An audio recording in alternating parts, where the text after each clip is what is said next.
আসসালামু আলাইকুম, আমি সাইরাস মম। আজকে আরেকটা নতুন রান্নার রেসিপি নিয়ে আসলাম। পুরো ভিডিওটা প্রথম থেকে শেষ পর্যন্ত দেখবেন অবশ্যই। আজকে রান্না করব ইলিশ মাছের সর্ষে পাতুরি। এখানে আমি 2টা ইলিশ মাছ নিয়েছি, মিডিয়াম সাইজের, অত বড় না। মিডিয়াম সাইজের 2টা ইলিশ মাছ কেটে ধুয়ে পরিষ্কার করে নিয়েছি। আর এখানে আমি এখন পেঁয়াজ, সরিষা আর কাঁচামরিচ ব্লেন্ড করে নিব। পাটায় বাটিনি, সময়ের জন্য পাটায় বাটতে পারিনি, তাই জন্য ব্লেন্ড করে নিব। একদম স্মুথভাবে ব্লেন্ডটা করতে হবে যাতে মশলার সাথে একদম মিশে যায়। ব্লেন্ড করা হয়ে গিয়েছে, এখন আমি রান্নার প্রসেসে চলে যাব।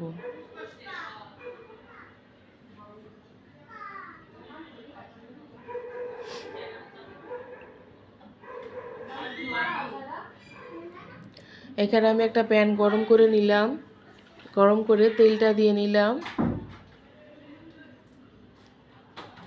তেলটা গরম হয়ে আসলে সেই সরিষা আর পেঁয়াজের পেস্ট যেটা করেছি সেটা আমি তেলে ছেড়ে দিব। এই রান্নাটা একদম সিম্পল।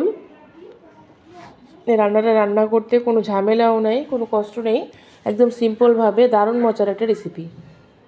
তেলে দিয়ে কিছুক্ষণ ভেজে আমি মশলা দিব। চুলার আঁচটা একটু কম করে নেবেন, কারণ তেলে দেওয়ার সাথে সাথে এই সরিষার বাটাগুলো একদম ফুটে আসে।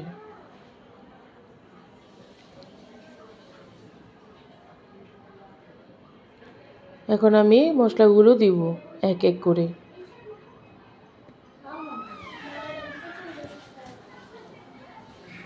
এখানে আমি দিব প্রথমে হলুদের গুঁড়া, লবণ দিলাম, লবণ অল্প পরিমাণ দিব, পরে আবার যদি মনে হয় যে দিব লাগবে তখন আবার একটু দিয়ে নেব।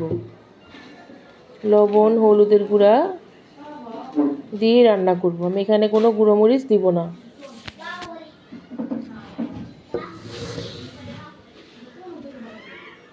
এই রান্নাটায় গুঁড়ো মরিচ দিলে রান্নাটা খেতে ভালো লাগে না, একটু সাদা হালকা হালকা হলুদ হবে, সেরকমভাবে খেলে বেশি ভালো লাগে। এখন ভালো করে কষিয়ে নিব তেল ওঠা পর্যন্ত। তেল উঠে গেলে আমি এখানে পরিমাণ মতো পানি দিয়ে মাছগুলো দিয়ে দিব।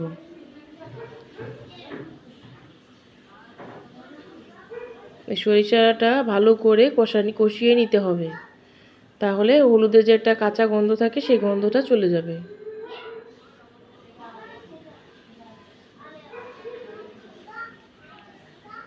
আমার রান্নাটা যদি সবার ভালো লেগে থাকে অবশ্যই কমেন্টে জানাবেন।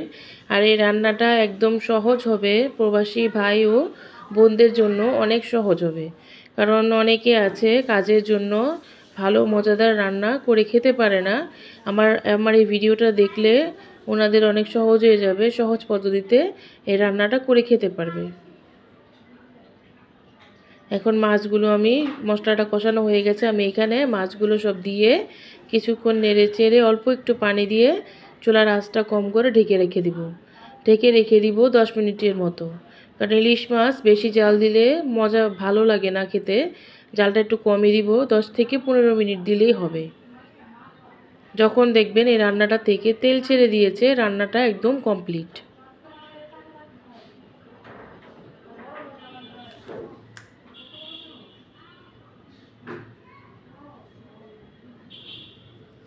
পানি দিয়ে ঢেকে রেখে দিব। এখন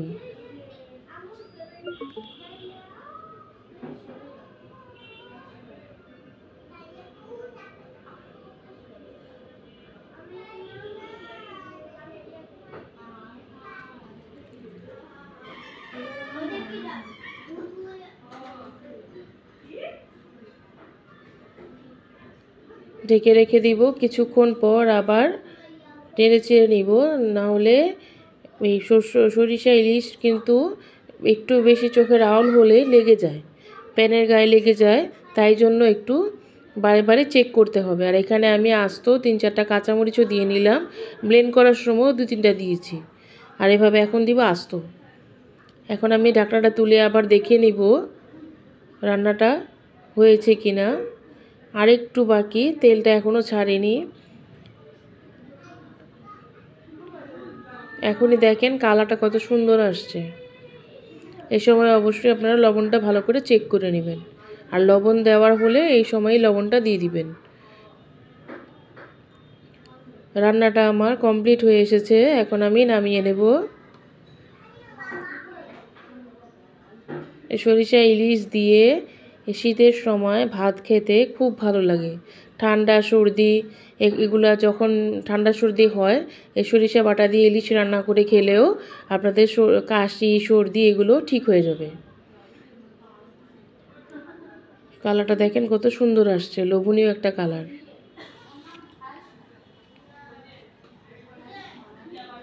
আজকে আমি খেয়ে দেখাতে পারলাম না, আপনারা রান্না করে খেয়ে আমাকে জানাবেন। আপনারা সবাই ভালো থাকবেন, সুস্থ থাকবেন। আল্লাহ হাফিজ।